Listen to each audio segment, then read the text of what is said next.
Le sujet étant nouveau, on a besoin d'échanger, de rassurer sur pas mal de craintes qu'ont les entreprises.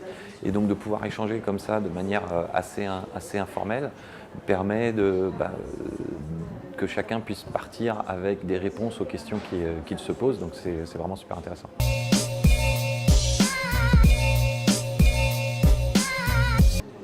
Alors, Sociable, c'est une plateforme dans laquelle on va trouver des contenus assez variés, des contenus, des prises de parole de l'entreprise sur ses réseaux sociaux, des contenus qui viennent de la presse digitale, des contenus d'experts, etc., mais aussi des contenus proposés par des collaborateurs ou créés par des collaborateurs. Et ensuite, ces contenus-là vont être juste à destination d'informer les collaborateurs. On va avoir des contenus qui vont aussi les aider à comprendre, qui vont expliquer. Et puis, on va avoir aussi des contenus qu'on va leur proposer de partager vers l'extérieur parce que on souhaite que les collaborateurs rayonnent à l'extérieur et en rayonnant eux-mêmes, fassent rayonner l'entreprise. C'est une nouvelle manière de communiquer de manière digitale. En fait, on applique ce qui se passe déjà dans la vraie vie, c'est-à-dire que tout le monde parle de son travail et sa fierté souvent, pas toujours, mais souvent, de sa fierté de faire ci ou de faire ça. On en parle au dîner de famille, on en parle à ses amis, on en parle à des gens qu'on rencontre. Et là, on permet de le faire de manière digitale. Et ça, c'est nouveau. Et c'est nouveau, et ce qui est nouveau, c'est finalement de libérer la parole et quelque part de laisser les collaborateurs porter le message de l'entreprise, le message de la marque.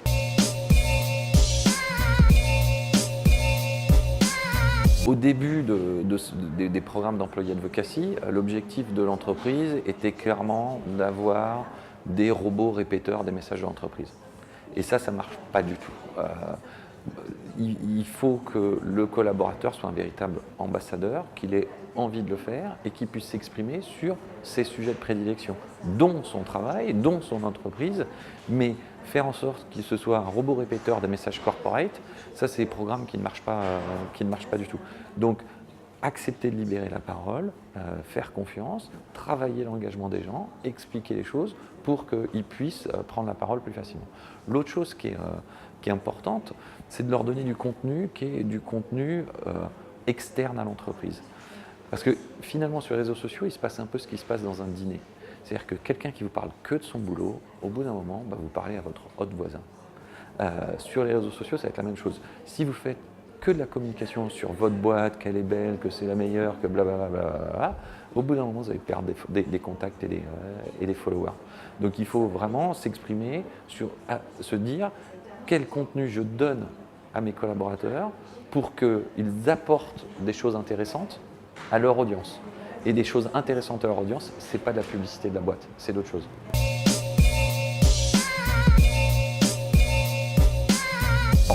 La perception de l'orientation du digital dans une entreprise est assez amusante. Toutes les entreprises que je rencontre me disent « chez nous, ils ne sont quand même pas digitaux ».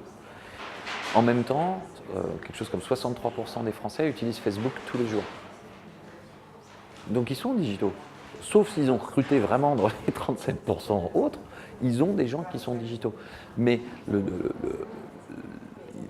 derrière nos collaborateurs ne sont pas digitaux, en général, ils n'aiment pas nos outils digitaux internes, qui sont des outils qui datent d'une autre époque.